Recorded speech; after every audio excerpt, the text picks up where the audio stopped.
ઉપલેટામાં VP Ghetiya school ખાતે એનડીઆરએફની team દ્વારા વિદ્યાર્થીઓને કુદરતી આફતો સમય સંરક્ષણ મેળવવા એક અવેરનેસ કાર્યક્રમનું આયોજન કરાયું છે। હાલ સૌરાષ્ટ્ર અને ગુજરાતમાં વરસાદી ઋતુની શરૂઆત થઈ ચૂકી છે। આવામાં અનેક જગ્યાએ ભારે વરસાદની પણ શક્યતાઓ દર્શાતી હોય છે, ત્યારે જેને લઈને ગુજરાત સરકાર દ્વારા તેમની આગોતરી તૈયારીઓ પણ કરવામાં આવી છે અને દરેક જિલ્લા અને તાલુકામાં વધુ પૂરના પાણીને લઈને આવતી આફતો માટે અગાઉથી જ એનડીઆરએફની ટીમ તૈનાત કરવામાં આવી છે। ત્યારે હાલ રાજકોટ જિલ્લામાં પણ તારીખ 18/6 થી દરેક તાલુકામાં આ ટીમને તૈનાત કરવામાં આવી છે। આવી આફતોને લઈને દરેક લોકોને કાળજી રાખી પોતાનો અને પોતાના પરિવાર અને જાનમાલની રક્ષા કરવાની જાણકારી મેળવે તેવા માટે ઉપલેટાના વીપી ઘેટિયા સ્કૂલ ખાતે તમામ વિદ્યાર્થીઓ સાથે એનડીઆરએફની ટીમ દ્વારા એક અવેરનેસ કાર્યક્રમનું આયોજન કરવામાં આવ્યું હતું। જે કે સિંગુદતી સાથે અર્શી આહિર, ઉપલેટા। मैं इंस्पेक्टर विपिन कुमार 6 एनडीआरएफ बड़ोदरा से, जो कि हमारी team Shri Surendra Singh commandant 06 battalion NDRF के नेतृत्व में कार्यरत है। ये टीम प्री मानसून डिप्लॉयमेंट के लिए राजकोट डिस्ट्रिक्ट में 18 जून 2025 से तैनात की गई है।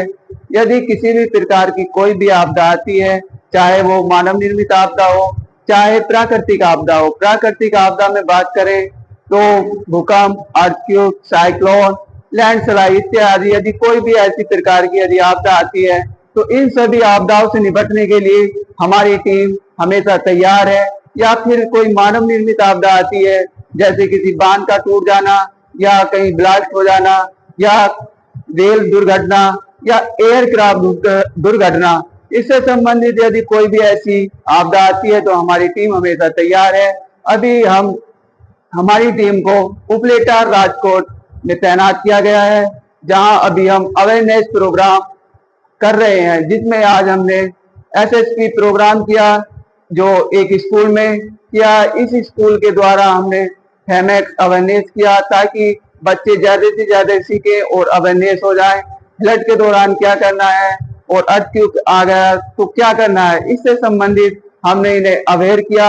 और मैं मीडिया के माध्यम से यही कहना चाहूंगा कि यदि भारी बारिश या कोई ऐसा जल बहाव होता है तो उससे दूरी बना के रखें।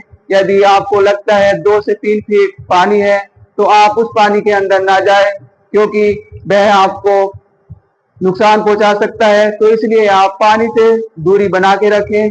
Thank you.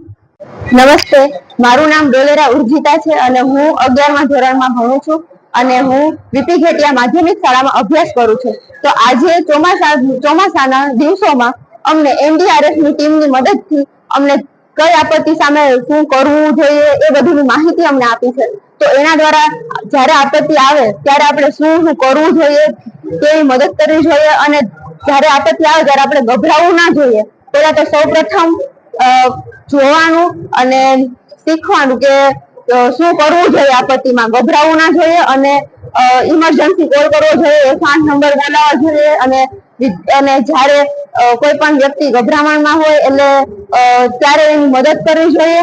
અને એનડીઆરએફ ની ટીમે અમને આપત્તિ આવે ત્યારે તેની સામે કે મુસીબતો આવે છે તે શીખવી છે અને તેની સામે આપણે કેવી રીતે લડવું અને માણસની જાનને કેવી રીતે બચાવવી જોઈએ એ બધું આપણે શીખવું છે। અને દરેક વિદ્યાર્થીને, દરેક વ્યક્તિને આ શીખવું જોઈએ, કારણ કે આ આપણી દરેકની મૂળભૂત ફરજ છે। દરેકને આ શીખવું જોઈએ। આ કોઈ દરેક કોમન વસ્તુ છે, બધાને શીખવું જરૂરી છે। હું બહાદુર ડાંગર વીપી ઘેટિયા માધ્યમિક શાળામાં શિક્ષક તરીકે ફરજ બજાવું છું। આજે અમારી શાળામાં એનડીઆરએફની ટીમ દ્વારા જે કુદરતી આપત્તિઓ અને માનવ સર્જિત આપત્તિઓ સામે કઈ રીતે વિદ્યાર્થીઓ પોતાનું રક્ષણ કરી શકે, પોતાના પરિવારનું રક્ષણ કરી શકે, તેના માટેનો એક ગાઈડન્સ સેમિનાર આયોજન કરવામાં આવેલું હતું, જે ઉપલેટા વહીવટી તંત્ર દ્વારા એનડીઆરએફની ટીમ સાથે અમારી શાળામાં વિદ્યાર્થીઓને દરેક આપત્તિઓમાં, જેમ કે ભૂકંપ હોય, પૂર હોય કે આગ લાગવાની ઘટના બને તો એની સામે વિદ્યાર્થી તરીકે તેઓ કઈ કઈ બાબતોનું ધ્યાન રાખવાનું હોય છે, કઈ કઈ બાબતોની નહીં કરવાની હોય છે અને પ્રેક્ટિકલી જે એનડીઆરએફની ટીમ છે એમના દ્વારા પ્રેક્ટિકલી વિદ્યાર્થીઓને પણ જાતે એનું પ્રેક્ટિકલ જ્ઞાન આપી અને આવી આપત્તિઓ સામે કઈ રીતે રક્ષણ મેળવી શકાય અને વધુમાં વધુ આ જાનમાલની નુકસાની કઈ રીતે વિદ્યાર્થી થકી અટકાવી શકાય એવો એક સરસ મજાનો અવેરનેસ કાર્યક્રમ એનડીઆરએફની ટીમ દ્વારા આજે અમારી શાળામાં યોજવામાં